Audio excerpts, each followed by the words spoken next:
Vemos el interior de la Basílica de San Pedro. Según el Vaticano, más de por delante del féretro del Papa Francisco para decirle adiós. Amigos, buenas tardes, bienvenidos a 24 horas. Hoy se cumple el segundo día del velorio público. Hola. Amigos, buenas tardes. Tanto los precios de hoteles y alojamientos se han incrementado hasta en un 75%, pues ciudadanos de todas las nacionalidades quieren llegar para ser parte del funeral del Papa Francisco. Aquí empezamos. En la Ciudad del Vaticano, más de 60.000 personas se han acercado hasta ahora al ataúd del Papa Francisco para darle un último adiós en la Basílica de San Pedro. La iglesia, que debía cerrar a medianoche, apenas cerró por un par de horas para acoger a la multitud. Largas filas se observan en la Basílica de San Pedro, en la Ciudad del Vaticano. Una marea de fieles se congrega desde horas de la madrugada para despedir al Papa Francisco. Desde la apertura de la capilla ardiente, más de 60.000 fieles de todo el mundo han formado fila para despedirse de quien fue el primer pontífice latinoamericano. Me levanté temprano como todos en esta fila para presentar mis respetos al Papa Francisco, para agradecerle muchísimo todo lo que ha hecho por la iglesia. Entre las filas de devotos, momentos de silencio, rezo colectivo, han puesto de manifiesto el profundo vínculo personal que muchos sentían con Francisco. Y sí, este momento ha unido a creyentes de todas las edades y nacionalidades. He venido a despedirme de Francisco porque es nuestro Papa. Creo que acompañarlo en este momento es también una forma de agradecerle al Papa Francisco. Aunque el uso de celulares ha perturbado a muchos, los siguen utilizando para tomar fotografías y videos de ese momento. Es importante estar aquí para mostrar nuestro respeto al Santo Padre. En realidad, no estaba planeado. Simplemente decidimos venir a última hora. Sentimos que era muy importante estar aquí. El fallecimiento del primer pontífice latinoamericano también ha tenido un fuerte impacto logístico y económico. Las búsquedas de vuelos a Roma se dispararon un 60% y los precios de hoteles y alojamientos han incrementado hasta en un 75%. Mientras tanto, los cardenales del Vaticano se han reunido para planificar el funeral del pontífice argentino y organizar el próximo cónclave, aunque el Vaticano ha decidido aplazar cualquier anuncio de fecha para mantener el foco en la despedida de Francisco. Mateo Paredes, Teleamazonas. Y la noche de este viernes se realizará el rito de cierre del féretro del Papa Francisco, que estará a cargo del camarlengo, y el sábado se llevará a cabo el traslado desde la Basílica de San Pedro hacia la Basílica de Santa María la Mayor, donde será enterrado. Conozcamos algunos detalles de los preparativos de los últimos actos fúnebres del Santo Padre. Las puertas de la Basílica de San Pedro, hasta donde han llegado miles de personas de todo el mundo para despedirse del Papa Francisco, se cerrarán este viernes a las 19 horas Roma. Una hora después se dará inicio a otro ritual, el cierre del féretro. El cardenal camarlengo Kevin Joseph Farrell presidirá la ceremonia y estará acompañado del decano del Colegio Cardenalicio Giovanni Battista, así como de otros 6 cardenales. El sábado, en cambio, a las 10 de la mañana, se iniciará el funeral de Francisco en la Plaza de San Pedro, en una ceremonia en la que está previsto participen jefes de Estado. Una vez que culmine ese acto, el féretro será trasladado a la Basílica de Santa María la Mayor. En el recorrido desde la Basílica de San Pedro hasta Santa María la Mayor, ubicada en el Monte Esquilino, es decir, a 3,8 kilómetros de distancia, se colocarán vallas para permitir a los fieles seguir el cortejo fúnebre. Aún no se ha informado qué tipo de vehículo transportará el ataúd. Lo que sí se ha dado a conocer desde el Vaticano es que un grupo de pobres esperará el féretro de Francisco en las escalinatas de Santa María la Mayor. Esto explicaron porque los pobres ocuparon un lugar importante en el corazón del Papa, quien precisamente eligió su nombre para nunca olvidarse de ellos. Así también se informó que las cámaras de televisión podrán grabar todo el recorrido, pero la sepultura será un acto privado en el que no está previsto ninguna transmisión. Los detalles para la sepultura están bastante claros, pues Francisco en su testamento que se hizo público el lunes explicó cómo quería que fuera su entierro. Solicito que mi sepulcro sea preparado en el nicho de la nave lateral entre la capilla Paulina y la capilla Sforza. El sepulcro debe estar en la tierra, sencillo, sin decoración particular, con la única inscripción Franciscus. Francisco eligió a la Basílica Papal de Santa María la Mayor como su lugar de descanso eterno por varias razones. Allí se detenía a rezar al inicio y al final de cada viaje apostólico. Allí confiaba sus intenciones en María Inmaculada y le agradecía por su dulce y maternal cuidado. Una iglesia hermosísima y sobre todo dedicada a la Santísima Virgen, que el Papa tanto amaba. Y el mejor lugar no puede estar el Papa. Creo que es un lugar apropiado para que el Papa descanse aquí, porque él siempre venía aquí y oraba, venía a pedir ayuda y orientación. Después del entierro, la basílica permanecerá cerrada y abrirá sus puertas el domingo por la mañana para que los fieles puedan visitar la tumba del pontífice que dejó una huella en el mundo. Belén Merizalde, Teleamazonas. Algo que diferenciaba al Papa Francisco era su cercanía y mensaje directo a los jóvenes. Muchos de ellos recuerdan cómo cambió sus vidas. Veamos. Sean revolucionarios. Tengan el valor de ir contracorriente. Este fue el mensaje del Papa Francisco que quedó perenne sobre todo a los más de 4 millones de jóvenes de distintas nacionalidades que se congregaron para ser parte de la historia. Pues en el 2013, a pocos meses de haber sido elegido Papa, Francisco participó de la Jornada Mundial de la Juventud en Río, Brasil. Desde Ecuador salieron miles de jóvenes para vivir la primera cita con el Papa.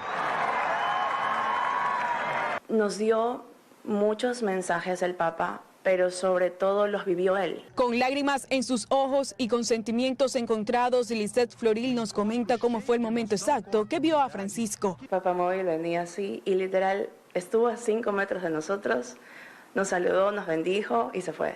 Fue una alegría tan grande que es como que Dios sabe por qué hace las cosas. Ella agradece las palabras de amor que siempre tenía el Papa. Así como Lisette, Carla participó de la primera jornada en la que estuvo presente el Papa Francisco, reafirmando así su fe, alegría y esperanza. Ese día se reafirmó lo que ya en mi corazón había o ya estaba, que era seguirle sirviendo al Señor. Carla y su madre viajaron a Lisboa para asistir a una nueva jornada con la juventud, que sin imaginarlo sería la última del Papa.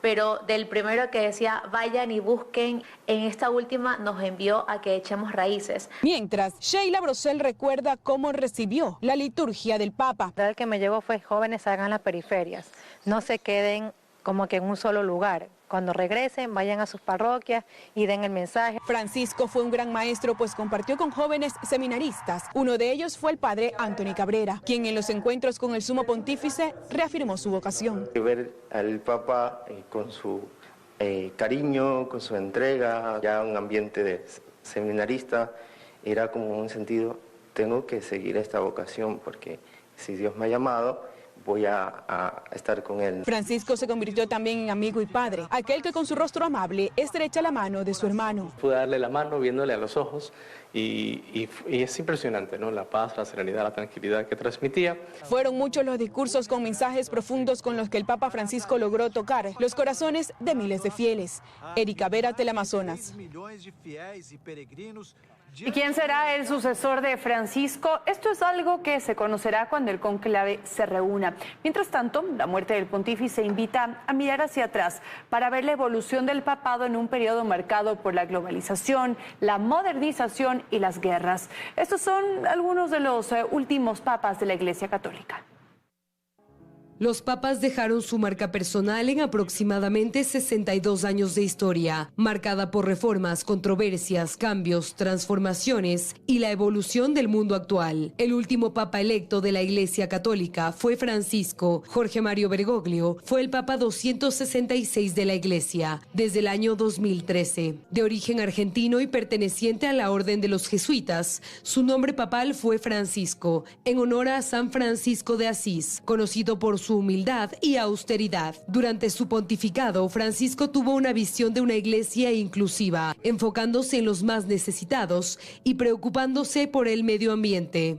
Antes del Papa Francisco, el pontífice número 265 fue Joseph Ratzinger, de origen alemán. Se lo conoció como Benedicto XVI. Ostentó el cargo desde 2005 hasta 2013 y luego renunció voluntariamente, pues padecía de insomnio. Hizo especial énfasis en defender la doctrina tradicional de la Iglesia. El Papa número 264 fue Karol Wojtyła, Juan Pablo II, de origen polaco. Su papado fue el más largo de los tiempos modernos. Inició en 1978 y terminó en 2005. Visitó 129 países. Se lo conocía como el Papa Viajero, cercano y muy querido por los fieles católicos. Fue beatificado por Benedicto XVI en 2011. Albino Luciani fue el pontífice número 263. Su nombre papal fue Juan Pablo I y su pontificado fue uno de los más cortos de la historia. Fue elegido el 26 de agosto de 1978 y a los 33 días falleció. Según el Vaticano, por un infarto. Fue beatificado por el Papa Francisco en 2022. Giovanni Battista, conocido como Pablo VI, fue el Papa número 262. Su periodo como pontífice inició en 1963 y finalizó en 1978, en lo que buscó modernizar la Iglesia. Por siglos, la figura del sumo pontífice ha sido cambiante. No obstante, siempre se ha mantenido como el líder terrenal de los católicos. El primer Papa fue San Pedro, el apóstol elegido por Jesucristo, según la fe católica. Él fue el primer líder de la Iglesia y el próximo será quien los cardenales elijan en el cónclave. María Gracia Chacón, Teleamazonas. Mediante decreto ejecutivo 612, el presidente Daniel Noboa declaró en comisión de servicios a la comitiva oficial que lo acompañará durante su gira internacional del 24 de abril al 9 de mayo a Ciudad del Vaticano, España, Emiratos Árabes, Arabia Saudita, Israel, Reino Unido y Francia. Al menos 12 funcionarios del gabinete viajarán con Daniel Noboa, entre ellos la canciller Gabriela Sommerfeld, los ministros de la Producción, Transporte, Economía, Energía, Defensa y del Interior.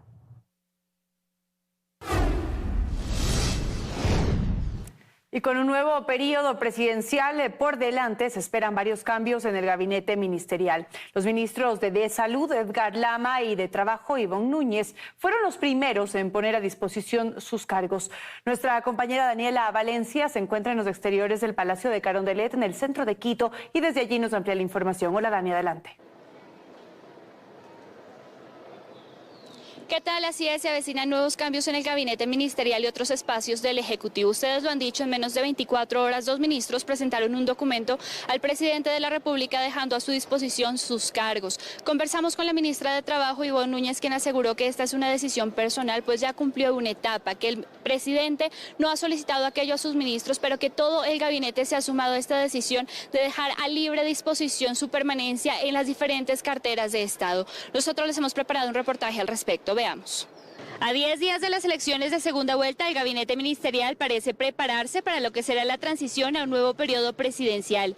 Este miércoles 23 de abril, el ministro de Salud, Edgar Lama, presentó un oficio en el que pone a consideración del presidente su permanencia frente a la cartera de Salud. Horas más tarde, a través de su cuenta de X, aseguró que seguirá trabajando por la salud de los ecuatorianos. Quien también dejó su cargo a disposición fue la ministra de Trabajo, Ivonne Núñez, una decisión que, aclaró, ha sido tomada por todo el gabinete. No, es mi decisión personal y respecto a haber entregado la carta es una decisión que hemos tomado todos los ministros de Estado. Frente a la posibilidad de que el presidente le pida continuar frente al ministerio por los próximos 4 años, dijo que ya cumplió una etapa y se va con el orgullo del trabajo cumplido. Nombra, por ejemplo, el haber incentivado la contratación de jóvenes y mujeres. Hemos formulado una política de trabajo, de empleabilidad para jóvenes comprendidos entre los 18 y 29 años de edad, que rebasó los 250.000 registros de contratos de trabajo vigente. Entre los temas pendientes estará la presencia del Ministerio de Trabajo ante la OIT en la convención que se desarrollará en Ginebra y los temas a debatir ante la Asamblea Nacional, como la reforma al artículo 216 del Código de Trabajo, que tiene que ver con la jubilación patronal. En lo relacionado a la jubilación patronal, no solo la den los empleadores, sino que también se den por parte de los trabajadores. La propuesta se presentará oficialmente la próxima semana. Recordemos que el pasado 17 de abril se dieron unos primeros cambios dentro del gabinete, esto luego de las elecciones presidenciales. A través de una serie de decretos, el presidente Daniel Noboa nombró, por ejemplo, a quien hasta ese momento había estado frente a la Secretaría de Planificación, Zaira Moya, como ministra de Economía y Finanzas, en reemplazo de Luis Alberto Jaramillo, quien antes de las elecciones ya se le había encargado el Ministerio de Producción, Comercio Exterior y Pesca. Es lo que les podemos contar a esta hora. Ustedes tienen más en estudios. Buenas tardes. Buenas tardes, Daniela, y gracias.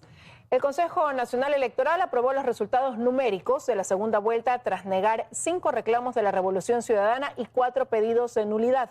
Ahora las organizaciones tienen 3 días para acudir al Tribunal Contencioso Electoral. El pueblo ecuatoriano puede estar tranquilo que su voto ha sido respetado.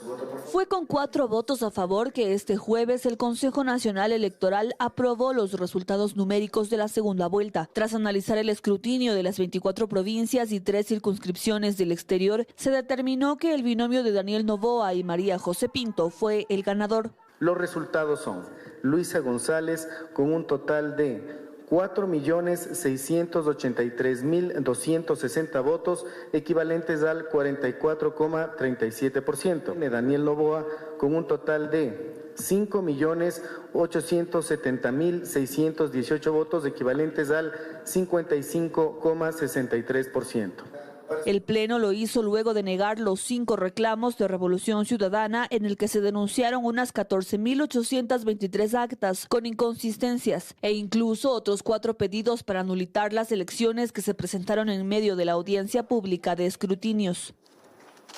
No tienen ningún sustento alguno, solo piden la nulidad sin adjuntar ninguna prueba de lo manifestado. Según la ley, tienen que cumplir con los elementos probatorios para que el Pleno pueda decidir aquello. Aquí lo que tenemos que ver es el sistema y no coincide con las actas que están subidas en el sistema y muchas veces han sido alteradas. Y lo que se debería de hacer aquí, por el bien del país, es una auditoría.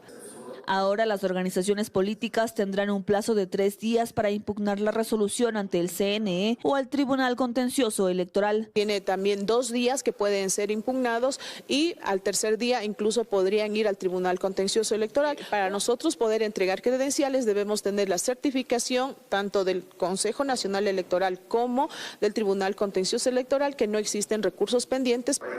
El CNE estima que la entrega de credenciales para el binomio presidencial podría darse el 16 de mayo. Lucía Clavijo, Teleamazonas. Seguimos juntos, amigos. Gracias por acompañarnos. ADN mantiene la intención de que Anabela Asín, madre del presidente Daniel Noboa, sea su cuadro para la presidencia de la Asamblea. Mientras tanto, la Revolución Ciudadana anuncia que será oposición en el nuevo periodo legislativo. Los 66 asambleístas electos por ADN y sus aliados se reunieron la tarde y noche de este miércoles en Guayaquil. Valentina Centeno, jefa de bancada y reelecta, dijo que no se tomaron decisiones que definan sus cuadros para el siguiente periodo, que eso lo harán antes del 14 de mayo. Sin embargo, Anabela Asín es a quien buscan postular al cargo de presidenta de la legislatura. Bueno, sí, es nuestro mejor perfil para asumir la presidencia de la Asamblea. Vamos a buscar que ella sea la presidenta de la Asamblea Nacional y esperamos pues contar con el apoyo de la Asamblea para esto. Adelantó a las comisiones permanentes en las que buscan obtener la presidencia. Las comisiones económicas, sobre todo en temas de seguridad, en temas de justicia, son comisiones que sin duda alguna van a marcar también una agenda importante y nosotros vamos a buscar tener ahí una participación mayoritaria. Esto mientras en el correísmo empiezan los acercamientos. Hay algo que por ahora tienen claro. Serán oposición al gobierno de Daniel Noboa, dice Franklin Samaniego, a diferencia del inicio del periodo anterior, que fueron aliados. Nosotros somos oposición a todo lo que se vaya en contra de los derechos de la ciudadanía.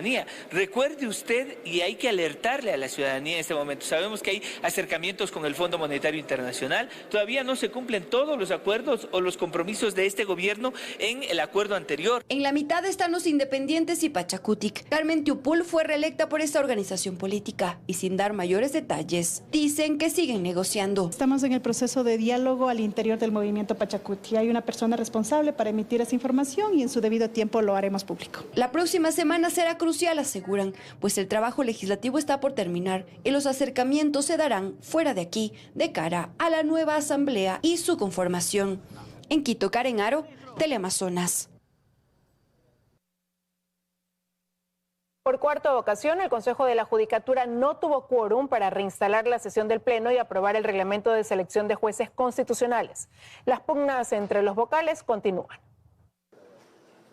Y nuevamente los 3 consejeros no pudieron reunirse. Debían instalarse para aprobar el reglamento para el concurso de selección de jueces de unidades judiciales de garantías constitucionales y restan 2 semanas para cumplir con el plazo. La doctora Yolanda Goiz dijo situaciones con las que ella no estaba de acuerdo y se levantó y se fue. En el momento en que uno falta, ya no hay pleno. Quedamos sin poder trabajar. ¿Y por qué se suspendió esa reunión? Porque se le pidió al doctor Mario Godoy, como presidente del Consejo de la Judicatura, que hagamos un proceso de conversación porque el proyecto que él presentó adolece de inconstitucionalidades. Para la vocal Yolanda Goyes, es necesario que no se apruebe al apuro el reglamento, que se lleve a debate lo presentado por el presidente Mario Godoy el 16 de abril y que haya flexibilidad para evitar demandas de inconstitucionalidad. El proyecto tiene serias debilidades, tanto de carácter constitucional como de carácter legal. No se garantiza la especialidad. El otro tema es el de paridad. Tiene que ella estar presente, sacando un resumen y diciéndole si está la especialidad de género, también está tomado en cuenta. Para la elaboración de este reglamento, los vocales han tenido casi un año. Según la vocal Yupangui, la normativa está lista y solo faltaría que la vocal Goyes dé quórum para que ésta sea aprobada. No obstante, para Goyes, la aprobación no sería factible para el 9 de mayo. Ya bastante complicado que se pueda cumplir el año que otorgó la consulta popular presidente Mario Godoy, quien no ha debatido ninguno de estos asuntos durante 9 meses. El organismo atraviesa una fuerte crisis interna y ni siquiera cuenta con vocales suplentes, luego de escándalos tales como la destitución de Wilman Terán, Javier Muñoz, Maribel Barreno y Juan José Morillo por casos de corrupción, la destitución de Fausto Murillo por la Asamblea y la renuncia de El Ciceli a reemplazarlo, y la salida de Merck Benavides por compromisos con la academia. El Consejo de Participación Ciudadana tiene en sus manos la renovación de los vocales del Consejo de la Judicatura, quienes llevan prorrogados en sus funciones. Sin embargo, esperan la terna del presidente desde diciembre. María Gracia Chacón, Teleamazonas. La Corte Constitucional será el filtro inicial que deberá superar el Ejecutivo en su intención de reformar la Constitución. Ante esto, se deberá presentar también el mecanismo de selección de los integrantes de una Asamblea Constituyente y además cuáles serán sus perfiles. Especialistas lo explican. No es un proceso fácil y mucho menos rápido. La meta que se ha planteado el gobierno de reescribir la Constitución debe inevitablemente atravesar varias etapas. Recibir un dictamen favorable de la Corte Constitucional es la primera. Ante esta, el Ejecutivo debe fundamentar el por qué se escoge este mecanismo y no otro. Deberá presentar la pregunta que se someterá a consulta popular y algo clave: ¿cuáles serán las consideraciones para elegir a la nueva Asamblea Constituyente? Las reglas de juego de cómo va a funcionar la Asamblea Constituyente las establece el presidente de la República en este denominado estatuto y las aprueba en un control de constitucionalidad la Corte. Y ahí se podría plantear incluso los perfiles de sus integrantes. Por ejemplo, un porcentaje de representantes elegidos por voto popular y otro porcentaje de representantes de carácter funcional. Que puedan hacerse también nominaciones de gremios con sus constitucionalistas. Y otra cosa, yo pensaría con una constituyente con máximo 70, 80 personas. No muy grande porque necesitas hacer acuerdos sociales para construir el nuevo texto. Una vez que la Corte Constitucional dé luz verde, se podrá avanzar hacia el siguiente paso: la realización de una consulta popular en la que se le preguntará al electorado si está de acuerdo con la instalación de una asamblea constituyente bajo las consideraciones que se hayan definido. Si así se decide en las urnas, se instalará la constituyente, que no tendrá plenos poderes, como ocurrió en la Asamblea de Montecristi. Aprobamos ir a redactar una constitución y terminó declarándose plenos poderes y terminaron haciendo, yo me acuerdo que hasta regularon la portabilidad numérica, es decir, que te puedas cambiar del celular de una empresa a otra. ¿Qué tiene que ver eso con una constitución? Dieron amnistías, cambiaron autoridades. En principio va a ser complejo el pasar el filtro de la Corte anunciando alguna otra facultad que no sea redactar una nueva constitución. El procedimiento está normado por el artículo 444 de la Constitución, al que ha dicho el presidente Noboa se ceñirá, insistiendo en que la constituyente va. No puedo inventarme otras formas, esa es la manera democrática de hacerlo, pero es el riesgo que tenemos que tomar, porque el resto, lo que estamos viviendo ahora, es sumamente difícil. En ella, ¿cuáles son los temas en los que se centrará el gobierno? Se lo contamos en un siguiente reportaje. Carlos Acoto, Teleamazonas.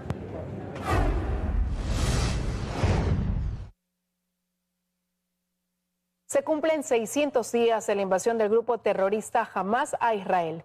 El hecho más grave ocurrió en el Festival de Música Electrónica Nova, en el que 370 personas fueron asesinadas. Milton Pérez está en la Franja de Gaza del lado israelí y nos cuenta más. Hola, Milton.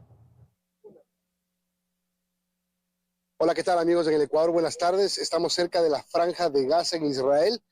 Justamente en este sitio se realizó el 7 de octubre de 2023 un festival de música electrónica, la Nova. Aquí murieron 370 personas asesinadas por terroristas del grupo Hamas que ingresaron por miles. Aquí había 3.000 personas aproximadamente y fueron sorprendidas por los terroristas que llegaron por todos lados. Miren ustedes el memorial que se ha levantado en homenaje a cada una de las víctimas, en su mayoría jóvenes que estaban disfrutando de este festival musical. Han transcurrido 18 meses y los recuerdos todavía siguen. Aquí habla una de las sobrevivientes. Daniel Cohen y Yochai Zaria. Y al Nova vine con dos amigos, Daniel Cohen y Yochai Zaria. Y me tiré en el piso y comienzo a tratar de arrastrarme ahí por el piso, correr de alguna forma. Voy de un auto a otro. Y lo único que puedes hacer es rezar de que estás escondiéndote del lado correcto del auto, porque no sabes de qué lado te van a disparar, está viniendo de todas las direcciones. Era algo que ya no se podía entender lo que estaba pasando. Más temprano estuvimos en el kibutz Nir Oz. Ahí fueron aproximadamente secuestradas 75 personas y asesinadas 30 personas. Se sabe que hasta el momento 14 de ellos siguen en poder del grupo Hamas. Ahí vivían 400 personas, vivían de la agricultura. Cultivaban 1.600 hectáreas de agro, de tierras, cerca de la Franja de Gaza, a 2 kilómetros nada más. Se pueden escuchar con frecuencia los disparos, las explosiones, porque los enfrentamientos siguen y son incesantes. Aquí habla una madre que tiene a sus 2 hijos en poder de Hamas y que está segura que todavía están vivos. Eran miles, no eran como nos dijeron 200 o 400 terroristas, eran miles. El 8:28 de la mañana recibimos una último mensaje de mi hijo menor, Ariel, y nos dice, entramos en una película de terror. Ese fue el último mensaje de mi hijo. Hasta hoy no sabemos nada. Además, hoy se recordó el Día del Holocausto. Por eso Israel se paralizó durante 10 minutos.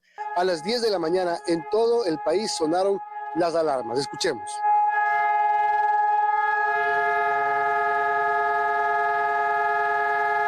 Fue el sonido de las sirenas que se prendieron en todo el país durante 2 minutos. Así recordaron a las víctimas del Holocausto. Ocurre todo 600 días después del inicio de la guerra con Hamas. Les seguiremos contando. Regresamos al Ecuador. Buenas tardes. Buenas tardes, Milton. Gracias por tu reporte desde la Franja de Gaza. Es momento de una pequeña pausa comercial. Tenemos más.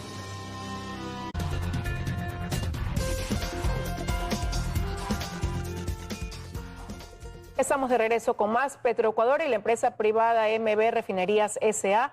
firmaron un memorando de entendimiento para establecer mecanismos que impulsen la refinación de crudo.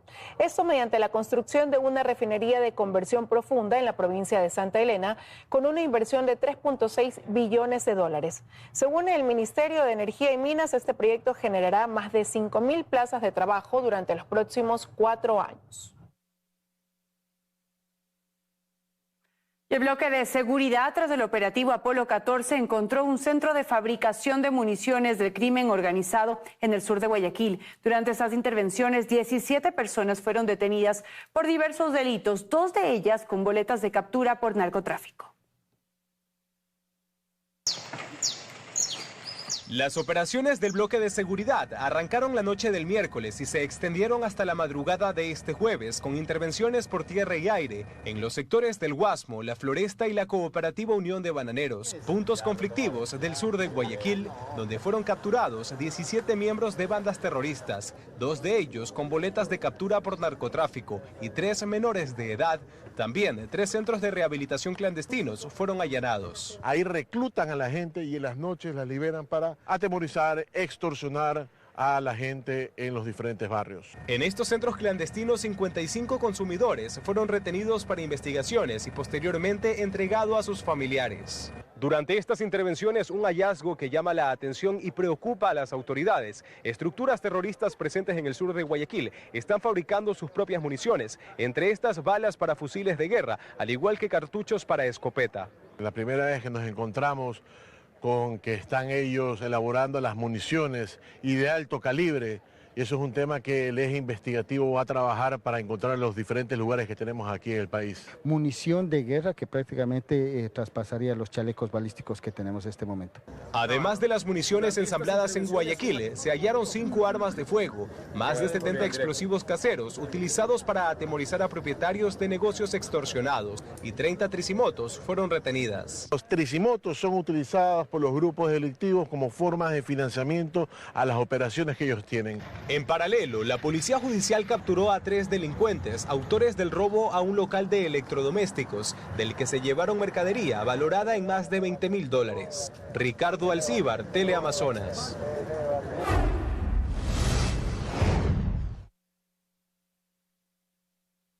En Guayaquil, 25 alcaldes de la provincia del Guayas se reunirán con representantes del gobierno central para delinear estrategias en materia de seguridad. Astrid Singret, desde la gobernación, nos tiene los detalles. Hola, Astrid. ¿Qué tal? Muy buenas tardes. En efecto, es la crisis de seguridad que hoy convoca a más de 20 alcaldes de la provincia del Guayas, aquí en la gobernación ubicada en la ciudad de Guayaquil. Detallar que de las más de 2.300 muertes violentas que se registra de lo que va de este 2025, a nivel nacional 1.125 se han cometido en zona 8, lo que significa que se han dado en Guayaquil, Durán y San Borondón. De ahí la importancia y pertinencia de la presencia de estos alcaldes. El burgomaestre de la ciudad de Guayaquil ha confirmado su asistencia a esta reunión, lo que convierte también a esta convocatoria en la primera mesa en la que el gobierno nacional y el gobierno seccional de Guayaquil compartan en temas de seguridad.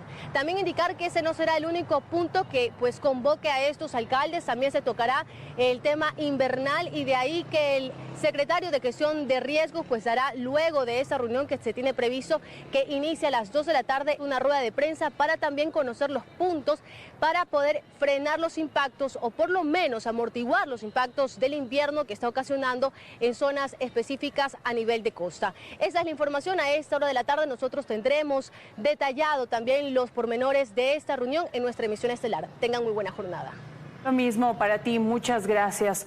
El presidente de Estados Unidos, Donald Trump, condenó el ataque ruso con misiles y drones lanzando contra Kiev. La ofensiva dejó al menos 9 muertos, más de 70 heridos y cuantiosos daños en infraestructura.